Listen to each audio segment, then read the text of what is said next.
going on, everybody? If it isn't the all gas, no trash faithful. Welcome back to another new episode. A sort of continuation from the previous one. Yes, sir. But before we get into that, let's all pause and take a moment to recognize the No Curse Minute, sponsored by Game Rage Magazine. All right, I don't want to do the filler shit. I actually have something to say for the Game Rage Minute. Sophie, I tagged you in a post, and if you listen to this, which you probably won't, that was me on All Gas No Trash official on Instagram. So that was me reaching out and letting you know that we have another account that we operate on Instagram. Wait, who did you do this to? Sophie O. Oh, you mean Eternal Good Buddy Sophie O? Yes. Why don't you call her by her appropriate official title? Okay, Yeah. Show a little respect. Put some respect on her name, and she earned that title. And it's very inappropriate. I hope she doesn't message you on. I hate to say this, but she's almost wasting her time following the Game Rage Magazine Instagram. You're wasting your time. Yeah, you're right. She's because we don't put it. We don't do anything. I'm more active on the All Gas No Trash official account. Yeah. We don't do shit on the Game Rage one. Anyways, well, now you're gonna have to follow both. Anyways, yes. Long story short, follow both of us, and we'll say nice things about you. And you can listen to the nice episode that we made, like literally minutes ago. Yeah, and have a good time. Yeah. So that was a Game Rage 2-minute. Yeah, man, this was a bonus. These motherfuckers owe us extra money now. Oh wait, we're past the 2 minutes. Well, it's 2 minutes. Like, yeah, we're good. Yeah. We're good. So, anyways, all right. So today, what we were going to talk about on this episode is the continuation previously. Clearly, we are going to talk about some information that Adam found. Oh yeah, it's a fucking doozy. It is a absolute doozy. So if you listen to our previous episode, about Nice, correct. We teased a band that we were talking about that I was discussing with the photographer of Guns N' Roses, Jack Lew. So this is the meat and potatoes of the subject matter. All right. So we were talking. Yeah. And this is a band that we've talked about in the past called 12 Gauge Trixie. Okay. That's the name of the band, 12 Gauge Trixie. They're a band from San Diego that does like glam metal, glam rock, things along those lines. If you think along the lines of Guns N' Roses, Motley Crue, pretty much all those. A modern version of that, if you will. Yes.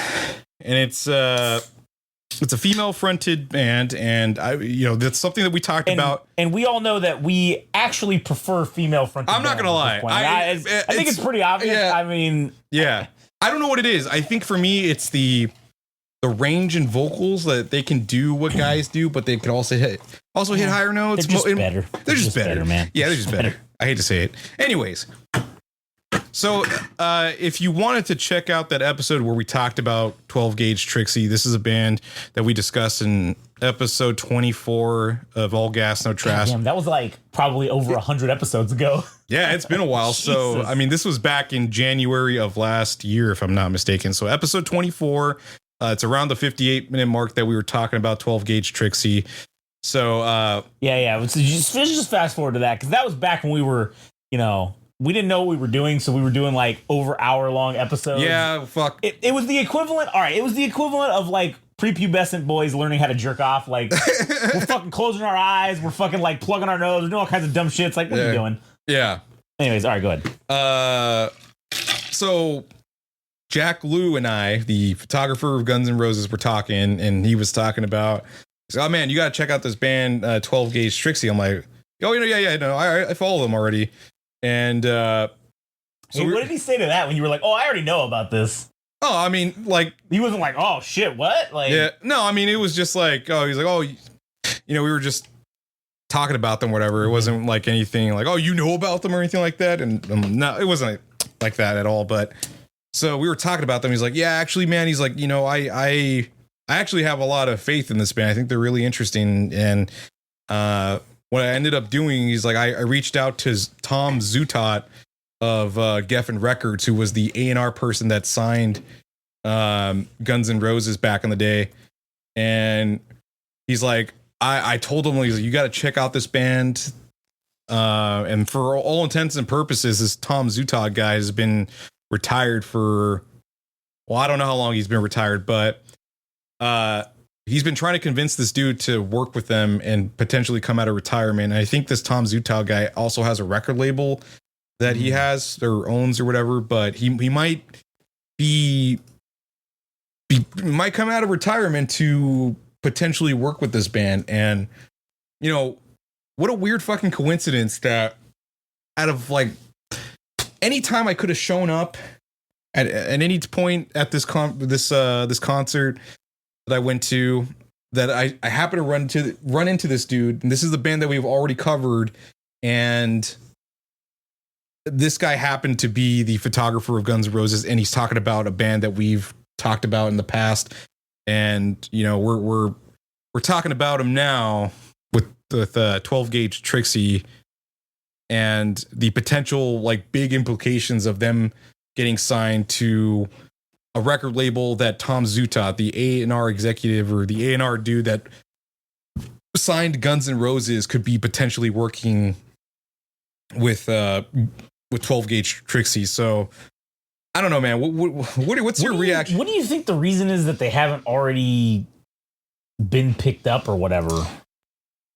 All right, I'm just curious what your thought process. My personal thoughts about why maybe they haven't been signed is the obvious one is they don't have the I don't know if this really means a whole lot, but, you know, like when it comes to record labels, you need 100,000 followers and all this bullshit, right? You need 1 million streams and all that shit, right?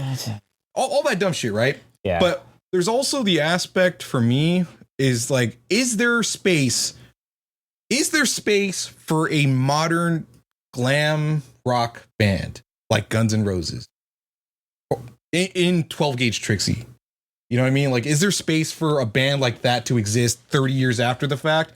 And what is this dude going to do, this Tom Zutaut guy going to do with this band to make them the next global sensation if they are to be the next Guns N' Roses? What could he possibly do? He's removed from that era of time when that genre, you know, in the 80s/90s, that was at the peak of its popularity. But are we to assume that he will come in and make a difference? And I don't know, man. I think too much time has passed. Yeah, it's kind of like that deal when like, oh, wrestlers come out of retirement, right? Yeah. It's like, oh, what are you really gonna do, old man? You know what I'm saying? Like, you ain't got it no more. And sure, there are some instances where they do have it. It's a rarity. I don't know anything about this guy, this Tom, what is his name? Tom Zutaut. I don't know shit about this guy, right? But just by looking at the pictures of him on the internet when I just Googled him right now. Yes. I don't know what it is. There's something about his face. It just gives me the vibe that he's like one of those old school guys that's like, oh, no. I know exactly the methodology. Follow my 10-step guide on how to become a fucking rock superstar, right? Like, it's one of those deals. Set in his ways. Like, I don't know if his knowledge is going to apply. I mean, because the 80s and the 90s were a very different time than 2020s, right? Yeah. And with social media and all this shit, dude's been like maybe out of the game for a while. And yes, I don't think that you need to have 100,000 subscribers or you need to have all this bullshit for record labels should not utilize that as a main metric to choose whether to get somebody. I think that's horseshit. It should be intuition and just taste. Like, that's something from the old days that I think needs to come back. Yeah.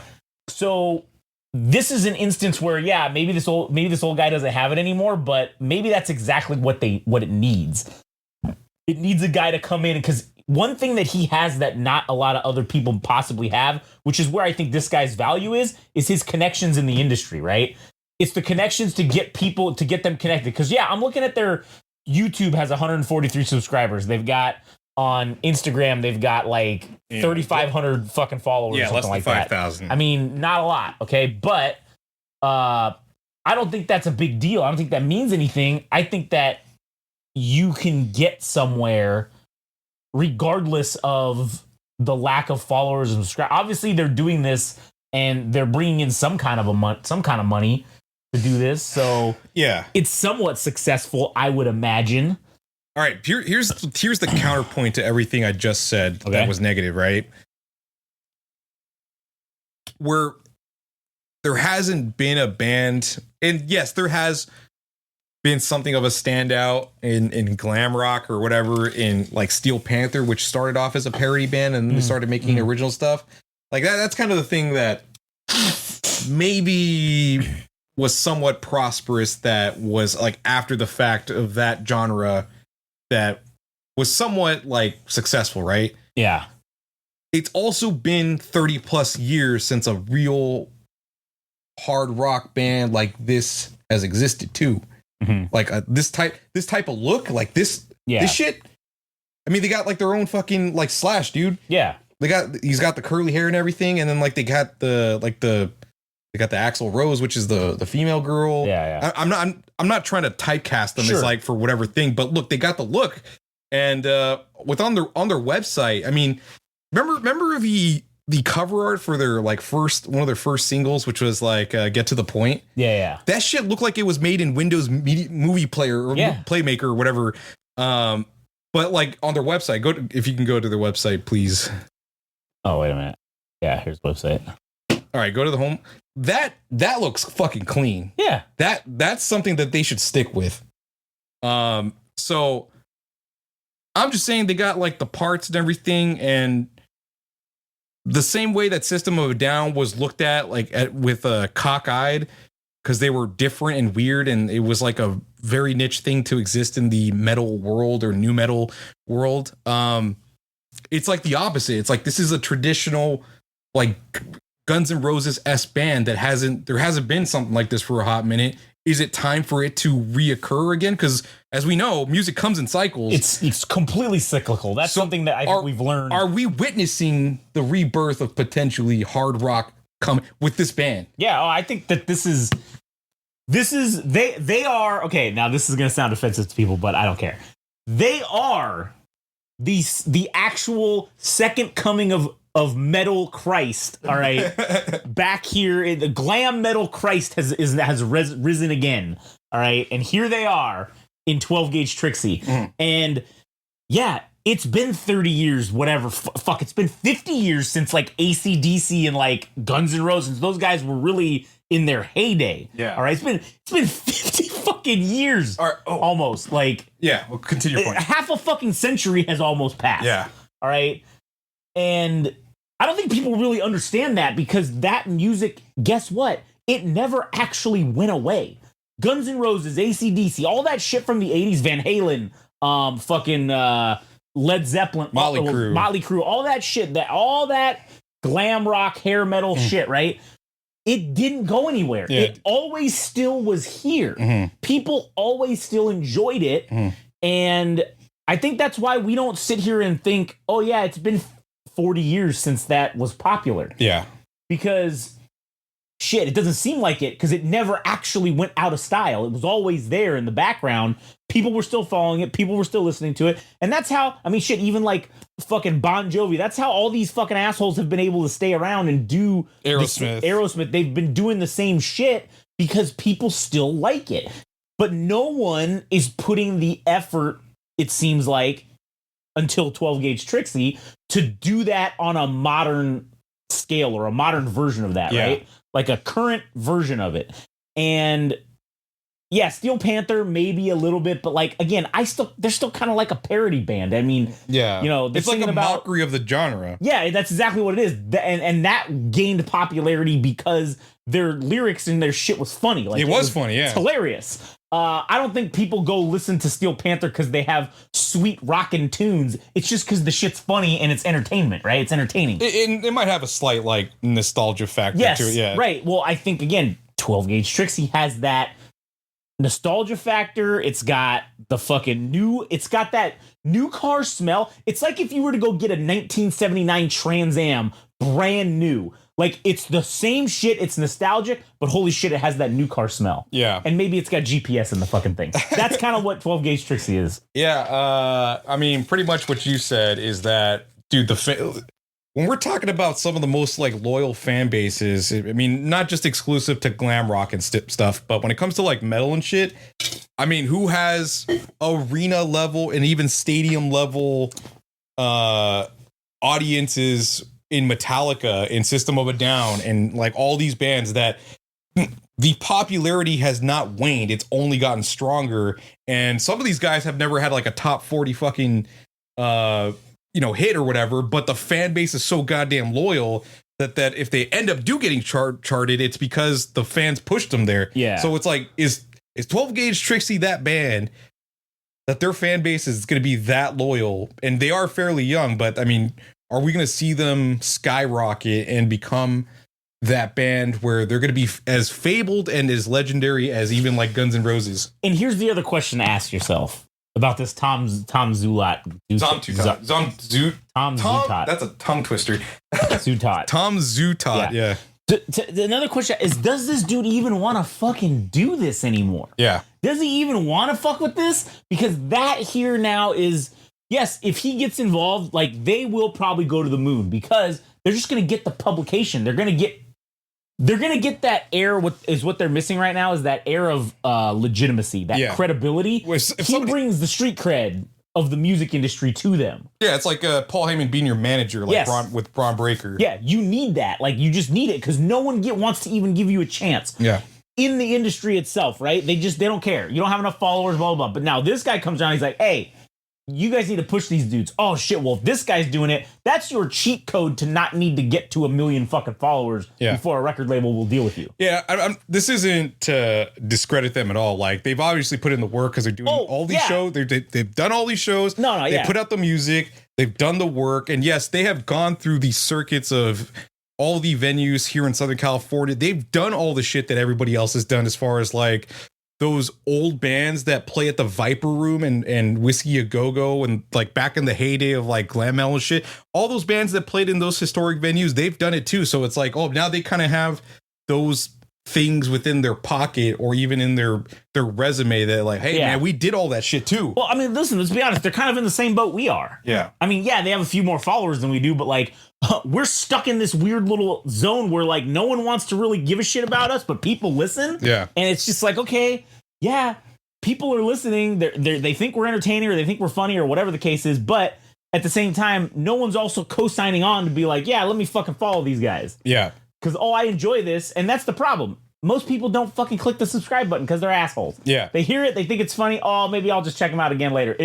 Once it's in your feed, now it's going to keep showing up. So they don't need to follow you. Ironic side tangent, talking about like people that view us. I don't understand it, but we have returning viewers and it's only grown. You motherfuckers won't subscribe, but you want to hear what we have to say. Yeah, you cocksuckers. The returning viewers number is much larger than our follower number. It's like, go fuck yourself. Just hit the button, man. Yeah. Like, fuck, if you listen to more than one episode and you didn't go, I hate those guys, you should... Well, I mean, maybe you should just, even if you do say I hate those guys. Yeah. But anyways. All right, so 12 Gauge Trixie, I think they're going somewhere. Yeah. Regardless of what happens, regardless of whether the fucking Wizard of Oz gets involved or whatever the fuck his name is. Pulls the strings behind the curtains. Yeah, whether he does anything or not, I still think 12 Gauge Trixie, they've only been around since 2023. So they're still relatively young in their time together. Mm-hmm. And I think it's only 2025. Yeah, what do you want me to do? I wanted to see the mark the time. 19 minutes. 19 minutes? Yeah. So the one thing I forgot to add. Oh, good. Let's hear it. This is the last piece of the puzzle for this episode. Oh, shit. Puzzle pieces. So despite this person not being cooperative with wanting... Raul, if you're listening from Riff Audio, you son of a bitch. We've wanted an interview with you. Sworn enemy. If you check your email or your Instagram, I messaged you and I told you, hey man, there's a band you need to look out for because this might be the next fucking Guns N' Roses. And as it stands right now, 12 Gauge Trixie could use some work when it comes to their mixing. And I think it's on the drum side that I think their drum kit could use some work. And I think you're the fucking man to do it. And I want you to be associated with this group. I tried reaching out to you, whether you get this fucking message or not. on our podcast or me reaching out to you via Instagram, Likely not. you might miss this opportunity to work with potentially the next Guns N' Roses, but at least I did my part. Hey, listen, bitch. When you want to make some real motherfucking money, all right? That's what you got to ask yourself. We're trying to get people's bags here, man. Trying to get you the bag. Yeah. All right? Fuck, man. Not even just him. Like 12 Gauge Trixie. Yeah. Like, fuck, dude. When, Lord? When's it going to be my time? Never. Yeah. So that's the end of the episode. All right. Anyways, thanks for checking it out. Thanks for listening. If you like us, hit the subscribe button. If you don't like us, also hit the subscribe button. If you think we should fucking quit and go kill ourselves, you should subscribe to us. You should subscribe so that we can continue to be in your ears and you can continue to have things to hate about. Anyways, that's the end of the episode. Go fuck yourselves.